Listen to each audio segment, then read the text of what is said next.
घर में जीरा साफ करो, धनिया साफ करो, कुछ साफ करो घर में, तो अच्छा अच्छा जो होता है उसको आप इशारे से क्या कहते हैं, आजा आजा आजा आजा आजा। अब थाली में जब लेते हो ना, उसके एक्शन की तरफ ध्यान रखो। आप बीनते हो, साफ करते हो, तब कैसे करते हो, आजा आजा आजा। तीन का आ गया, कंकर आ गया, तो आप जा उधर जा।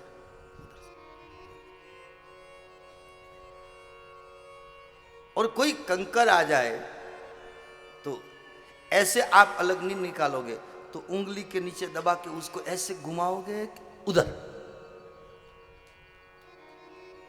मैंने सब काम किया हुआ है, इसलिए क्या, कचरा होता तो झटक दोगे, लेकिन कोई कंकर आ गया तो आप उसको रास्ता बताओगे, नहीं बेटा इधर जा इधर जा इधर जा, तू जा उधर। बहुत सूक्ष्म बात है। एक 100-200 रुपया किलो जीरे में हम इतना दिमाग लगा सकते हैं। 3 घंटे कथा चलती, उसमें दिमाग नहीं लगा सकते।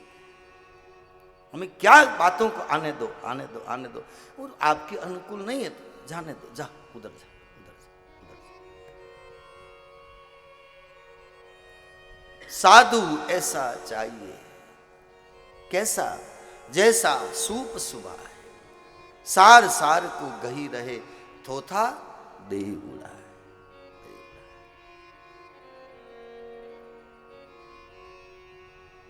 सार सार को गही रहे। मेरी एक बात मैं कभी कथा में कहता हूँ, जब मैं पढ़ता था 10th क्लास में, तो साइंस वो थी, बायोलॉजी का था, तो केमिस्ट्री का मेरा वो एक पेपर आया, उसमें तो सल्फर, गंधक और नमक दोनों को मिक्स करके फिर वो केमिस्ट्री लेबोरेटरी वाले ने मेरे को दिया, सबको दिया, मेरे को भी दिया कि इसको अलग करो, नमक को अलग करो, सल्फर को अलग करो। तो मैं तो बिल्कुल देशी आदमी, साधारण आदमी, मैंने तो जो बचपन में देखा मुझे तो वो याद था। तो मैंने क्या किया कि वो कटोरी में आया तो मैंने यूँ झटक झटक कर, जैसे माता बहन थाली में झटकती है वैसे मैं झटक झटक करके वो नमक को निकाल दिया, ना पाउडर सल्फर को अलग कर दिया। तो वो पाउडर वो सूखा सूखा हल्दी की जैसा, और वो दोनों ले जाके मैंने लेबोरेटरी इंचार्ज वाले को, उसको एग्जामिनर को उसको दिया, लो साहब। वो कहे तूने कैसे निकाला? तो मैंने कहा मैंने ऐसे झटक झटक के निकाला कि सब नंबर काट दूंगा, सब नंबर काट दूंगा। तो क्या करना है?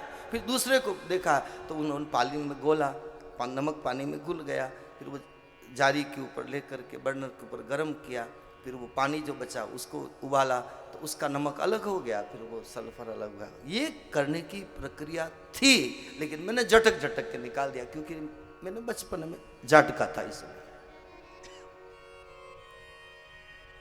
तो जीवन के अनुभव कथाएं अनुभव से चलती है। प्रमाण रामचरितमानस का कोई ऐसा मत समझे कि बीच में इनकी बात कहां से लाए। उमा कहूं में अनुभव अपना, सत हरि भजन जगत सब सपना। अनुभव की बात, अनुभव मानस में आया है। लंका उत्तरकांड में भुषुंडी बाबा बोले, निज अनुभव अब कहे हूं खगेसा, बिनु हरि भजन ना जाई कलेसा।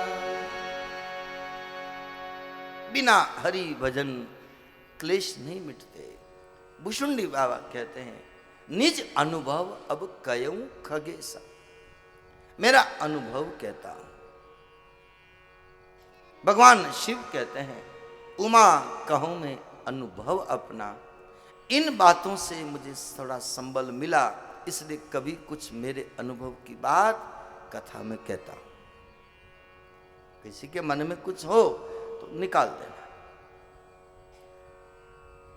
और हमने कल परसों भी कहा, ये रामायण की भागवत की रचना व्यास जी ने करी, लेकिन कहने से नहीं करी, अपने अनुभव की बात नारद जी ने बताई, तब व्यास जी ने भागवत की रचना करी।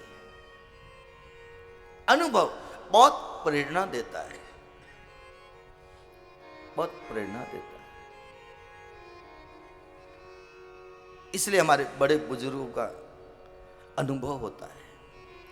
आज की युवा पीढ़ी मोबाइल अच्छा चलाना जानती है, चला सकती है, लेकिन गलत रास्ते से आपको मोबाइल नहीं बचाएगा। कोई जीवन के अनुभव वाला व्यक्ति ही बचा सकता है। भले वो मोबाइल चलाना नहीं जानते हो, भले उसका फंक्शन नहीं जानता हो, लेकिन अनुभव तो बड़ों का ही लेना पड़ेगा। तो आप और हम यही चर्चा कर रहे हैं, इस धाम में आए हैं। बाहर से तो पावन हैं, शुद्ध हैं, हे द्वारिकाधीश आपकी कृपा हो, हम अंदर से भी पावन हो जाए, हम अंदर से भी शुद्ध हो जाए, हम तेरे दर पे आने के काबिल बन जाए, हम तेरी निगाहों में रहने के काबिल बन जाए। कहीं ऐसा ना हो हमारा ये स्वभाव आपको कहीं हमें दूर न कर दे, हमारा व्यवहार प्रभु कहीं आपकी नजरों से दूर न करे। हम तेरी निगाहों में बने रहें। और ये सारे बातें भगवत गीता में लिखी है, यो मद भक्ता समय प्रिय। देख लो भगवत गीता। और उधर वृंदावन में जाओ तो उधर भी गाते हैं, नजरों से गिराना ना, चाहे जितनी सजा देना,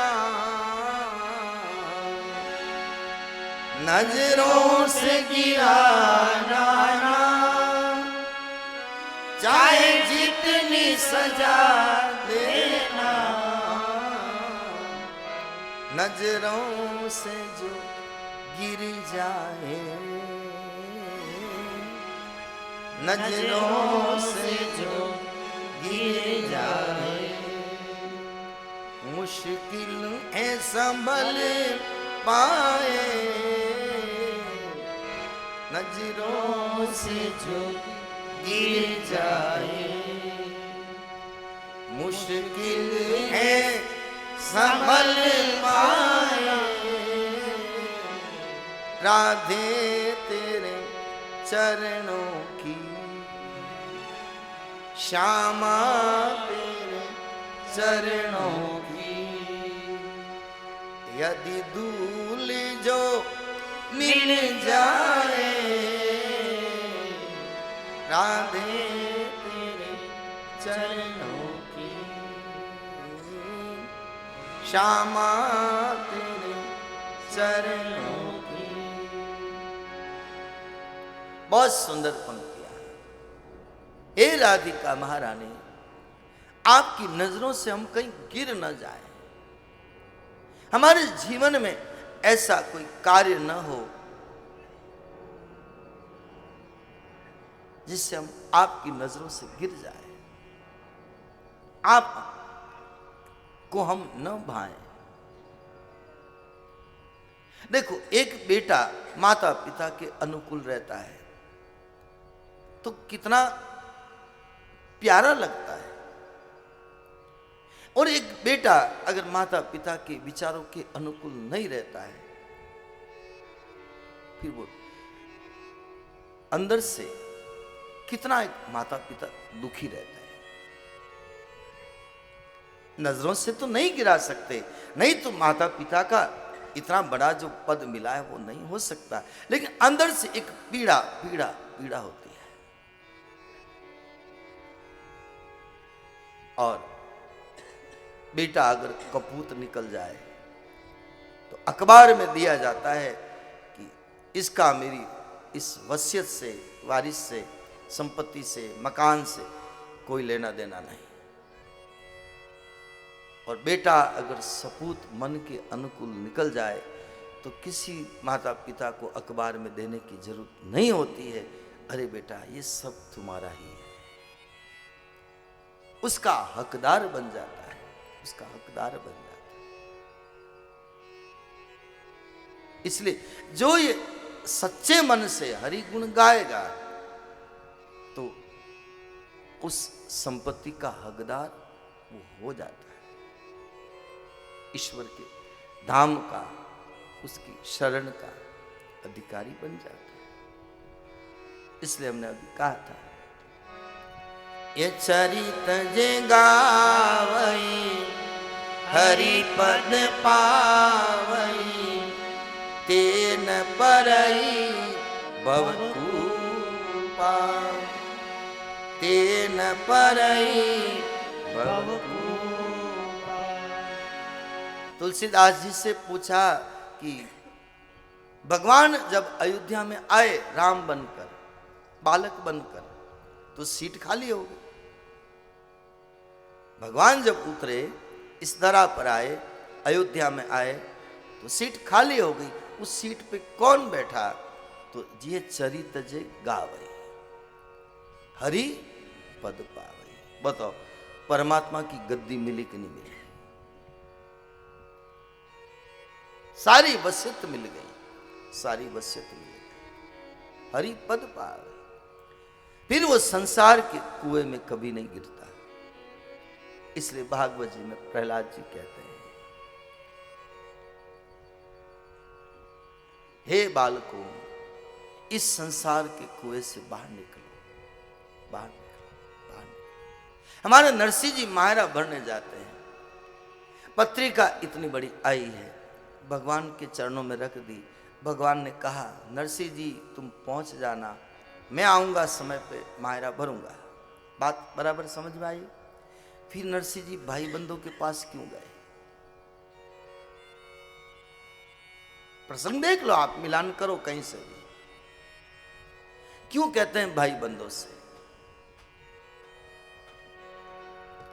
नरसिंह जी फिरे रे अब अरे भाया के दुआर, अरे मायरा में चालन भाया हो जा जो तैयार। ओ मायरा में चालन भाया हो जा जो तैयार। ये क्या है? हो जा जो तैयार। इस संसार के कुएं में से संत बाहर निकालने की कोशिश करते हैं। अरे भैया तैयार हो जाओ, अरे भाया तैयार हो जाओ। लेकिन कुएं का मेंढक क्या कहता है? मारे तोरे घर माए अरे गणो ही रे काम, अरे सूर्या ने लारे ले जा भजे सीताराम, अरे सूर्या ने लारे ले जा भजे सीताराम। इस तरह से मायरा समझो। ये 3 दिन में मायरा होता है, आजकल टीवी में आता है 3 दिन में मायरा। अच्छी बात है, लेकिन इसके तत्व को समझो, रहस्य को समझे। वाणी विलास नहीं है, गूढ़ अर्थ से भरी हुई नरसिंह जी की कथा, गूढ़ अर्थ से भरी हुई। संतों का स्वभाव है परोपकार। निकलो बाहर, निकलो। हे भाई बंदो थोड़ा हमारे संग में चलो, हमारे संग में चलो। आप यहां पर द्वारिका आए, आपने कितने लोगों को कहा होगा आओ आओ आओ? ऐसा एक भी मुझे यहां नहीं मिलेगा कि बिल्कुल नहीं, हमने किसी को नहीं कहा, ना किसी ने ना भी नहीं कहा, ना किसी ने हाँ भी नहीं कहा। ऐसा एक भी नहीं मिलेगा। करीब कोई न कोई तो होगा, तो कुछ न कुछ बहाना बनाया होगा। अरे अभी बच्चे छोटे हैं, अभी घर में पिताजी बीमार हैं, अरे अभी सासू जी की तबीयत ठीक नहीं है, अभी ननंदबाई आई हुई है, अभी बेटी जमाई आए हुए हैं। कोई न कोई तो कारण मिला ही होगा किसी न किसी को। तो हम निकल नहीं पाते। तो कल्याण के उस फ्रंट पेज के ऊपर ये जो एक आया था, तो आज शुरू